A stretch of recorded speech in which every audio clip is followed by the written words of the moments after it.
तो hello everyone, welcome back to Escar classes. तो आज आप लोग के लिए बहुत ही ज़्यादा इंपॉर्टेंट पेपर है, विज्ञान का पेपर ही काफ़ी ज़्यादा इंपॉर्टेंट पेपर है। इसके अंदर वही क्वेश्चन है जो कि आप कल एग्जाम के अंदर देखने वाले हो। अगर आपने यहाँ पर ये सारे के सारे कर लिए तो आपके 48 में से 48 आने से कोई भी नहीं रोक सकता। तो मेरी सारी बात ध्यान से सुनना कि किस तरीके से आपको पेपर को अटेम्प्ट करना है, कैसे आपको क्वेश्चन को लिखना है, वो सारी की सारी बातें मेरे से ध्यान से सुन लो। फिर उसके बाद में कल पेपर दे आओगे ना तो बोलोगे कि सर आपने तो बहुत बढ़िया पेपर करवा दिया।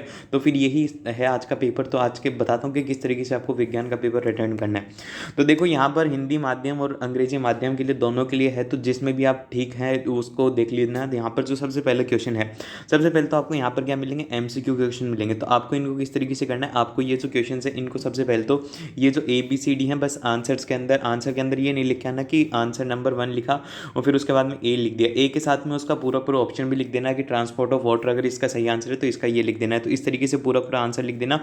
और फिर उसके बाद में इसी तरीके से यहाँ पर आपके पास में तीसरा और चौथा भी MCQ है। तो फिर सबसे पहले तो मेरे को यहाँ पर 1 से लेकर के 4 तक के आंसर बताओ कि ABCD में से कौन सा आंसर है।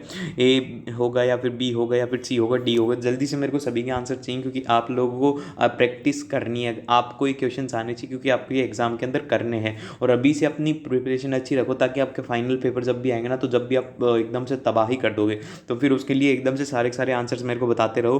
देन फिर उसके बाद में चलते हैं यहाँ पर इसी तरीके से आपके पास में ये यहाँ पर है, जैसे कि आपके पास में यहाँ पर ये दिया हुआ है कि उत्तल लेंस के लिए किन बिंदुओं को आपतित किरण करने के लिए एवं सीधा निकल जाती है, उस बिंदु को क्या कहते हैं। तो फिर यहाँ पर आपको ये बताना है कि ऐसा कोई पॉइंट बताना है जिसके ऊपर कि वहाँ पर बिना बेंडिंग के निकल जाए। तो फिर आपको पता है कि फोकस होता है, तो फोकस इसका एकदम से सही आंसर है। तो फिर इसका ए उत्तर एकदम से सही है, फोकस बिंदु इसका एकदम से सही आंसर है। तो फिर इसका आंसर है एकदम से सही ऑप्शन है। देन फिर उसके बाद यहाँ पर दिया कि प्रकाश के परावर्तन की घटना का कोण आई है और परावर्तन की आर है। तो फिर यहाँ पर जैसे ही आता है तो यहाँ पर आपको बात याद रखनी है कि I is equal to R होता है, बस ये वाला है। इसके अंदर करेक्ट आंसर हो, इसका आंसर ए है।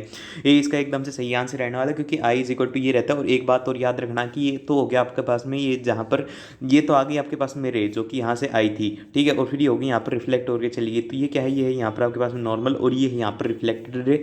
और इनके बीच का जो डिग्री है, एंगल I और एंगल R बराबर होते हैं। बस इतनी सी बात याद रखनी है आपको।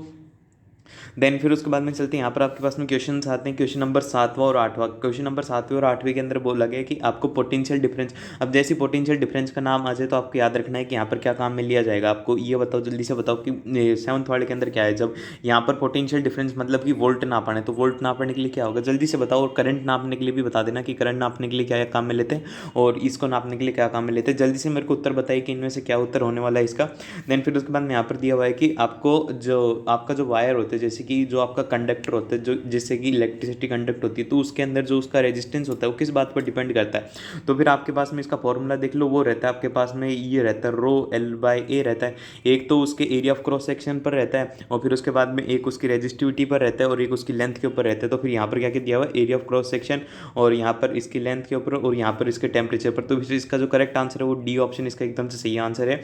8th वाले का ऑप्शन है वो यहाँ पर डी। इसी तरीके से आपको सारे के सारे क्वेश्चन को सॉल्व करने हैं। तो अभी यहाँ पर आपके पास में आता है कि आपको यहाँ पर देखो ये वाला दिया हुआ है कि the device which is use to, तो मैकेनिकल एनर्जी जनरेटर। तो फिर ये बता दो कि कौन सा मतलब एक तरीके से इलेक्ट्रिकल एनर्जी को मैकेनिकल एनर्जी में कौन सा कन्वर्ट करेगा।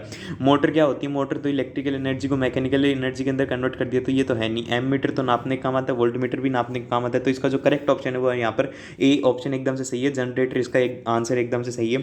फिर उसके बाद में यहाँ पर है कि यहाँ पर Fe2O3 और 2 एल्यूमिनियम Al2O3 प्लस Fe बन रहा है। तो फिर यहाँ पर क्या है कि Fe को हटा करके एल्यूमिनियम आ रहा है। तो फिर एक ऐसी रिएक्शन हो जाती है आपके पास में डिस्प्लेसमेंट रिएक्शन। तो फिर ये जो करेक्ट आंसर है वो आपके पास में डिस्प्लेसमेंट रिएक्शन एकदम से सही आंसर है। तो फिर इसका जो करेक्ट आंसर है वो आपके पास में डी ऑप्शन इसका एकदम से सही है। फिर उसके बाद में इसी तरीके से आपको क्वेश्चन नंबर 9th वाले का आंसर जल्दी से बताओ कि ABCD में से कौन सा होगा। तो फिर यहाँ पर दिया हुआ कि which of the following medicine is used in the treatment of in the digestion, digestion के अंदर कौन सी ली जाएगी। एनाल्जेसिक, एंटीसेप्टिक, एंटासिड या फिर एंटीबायोटिक, जो भी है जल्दी से उत्तर करके बताइए कि क्या है इसका आंसर। देन फिर उसके बाद में यहाँ पर क्वेश्चन नंबर 12th वाले का भी आंसर आप लोग ही कमेंट करके बताओ कि 12th वाले का आंसर क्या है। और फिर उसके बाद में यहाँ पर ये जो सारे के सारे क्वेश्चन हैं काफ़ी ज़्यादा इंपॉर्टेंट क्वेश्चन हैं। अगर आपको सॉल्व नहीं हो रहे मेरे साथ में तो एक काम करो, इनका स्क्रीनशॉट लेकर के सॉल्व करो क्योंकि आपको क्वेश्चन सॉल्व करने काफ़ी ज़्यादा ज़रूरी है। अगर आपने ये भी क्वेश्चन रट के चले गए ना तो आप एग्जाम के अंदर बहुत ही अच्छा कराओगे। बस ये वाले क्वेश्चन है ना सारे के सारे अच्छे से रट लो, अथवा वाले भी रट लेना और किस तरीके कहाँ से आए हैं वो अच्छे से बात इनकी याद रख लेना। तो फिर यहाँ पर इसके अंदर आपको यहाँ पर देखो, यहाँ पर 500 के 500 हैं, 500 के 500 के जल्दी से मेरे को जवाब दीजिए। फर्स्ट, सेकंड, थर्ड और फोर्थ के फिफ्थ पाँचों के मेरे को यहाँ पर जवाब चाहिए।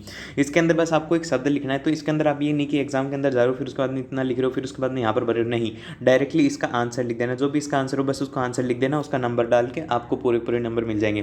देन फिर उसके बाद में यहाँ पर आपके पास में क्वेश्चन नंबर 3, अति लघुरात्मक। देखो यहाँ पर जब कभी छोटे आंसर्स आते हैं ना तो इनको बस एक लाइन का लिखना है, एक लाइन से ज़्यादा का नहीं होना चाहिए। अगर एक लाइन से ज़्यादा का लिखोगे तो नंबर ज़्यादा नहीं मिलने। आपके दिमाग में ये गलतफहमी रहती है कि अगर एक नंबर का तो उसमें 2 लिख दूंगा तो यहाँ पर ज़्यादा नंबर मिल जाएंगे। ऐसा नहीं है, बस एक लाइन के अंदर या तो एक वर्ड का होगा या फिर बस एक लाइन का होगा। तो बस इतना से करना है आपको।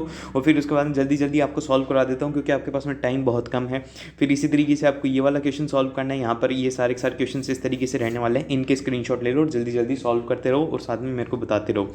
तो देखो अब जल्दी जल्दी इनके सभी के बताते रहो, आंसर साथ में बताते रहो या फिर अपनी नोटबुक में लिखते रहो ताकि आपकी प्रैक्टिस होती रहे। तो मैं आपको दिखाता रहता हूँ। तो फिर ये हो गया आपके पास में। अब law of reflection of light पूछ लिया आपसे। तो यहाँ पर क्या होता है, मैंने अभी अभी बताया था कि angle of incidence is equal to angle of reflection रहता है। यहाँ पर I is equal to R रहता है। ये वाला तो कल पेपर के अंदर आना ही आना है। ये वाला क्वेश्चन जो है ना ये तो कल पेपर के अंदर आएगा कि आई इज इक्वल टू आर होता है। और फिर उसके बाद में इसी के साथ में आपको एक और इसका लॉ रहता है। तो वो लॉ आप बताओ कि क्या रहता है। कि इसका जो दूसरा लॉ है वो ये है कि यहाँ पर आपको इंसिडेंट रे, रिफ्लेक्टेड रे और आपका जो नॉर्मल है वो सारे के सारे एक ही प्लेन के अंदर लाइक करते हैं। ये बात आपको याद रखनी है। देन फिर उसके बाद में यहाँ पर ये इस तरीके से हैं और यहाँ पर ये आपको दिया गया कि यहाँ पर 3 जो है पैरेलल में होते हैं ना। तो फिर एक बात जो आपको याद रखनी है ना, पैरेलल वाली एक बात बता देता हूँ कि आर ऑफ पैरेलल क्या रहता है, वो रहता है आपके पास में 1/R1 + 1/R2। ठीक है, बस ये बात इसके लिए याद रखनी है। और उसके लिए अगर आपको आर ऑफ सीरीज बोल दिया जाए मतलब कि सीरीज के अंदर क्या हो जाएगा, वो हो जाएगा R1 + R2। बस इसके अंदर गलती मत करना अदरवाइज क्वेश्चन गलत हो जाएगा। और फिर उसके अलावा तो सारे के सारे क्वेश्चन आसान है। फिर उसके बाद में ओम्स लॉ बताना है। फिर इसी तरीके से आपको क्वेश्चन नंबर 11 उसी तरीके से क्वेश्चन नंबर 12, 13, 14, 15। तो ये सारे के सारे एक एक या दो नंबर के हैं। तो 2 नंबर वाले हैं तो इनके अंदर 2 से 3 लाइन, बस उससे ज़्यादा नहीं लिखना है और इतना ही लिखना है। एकदम से टू द पॉइंट बातें लिखनी है, उल्टी सीधी बातें लिखोगे तो एग्जामिनर का भी दिमाग खराब हो जाता है, वो नंबर काट लेगा आपके।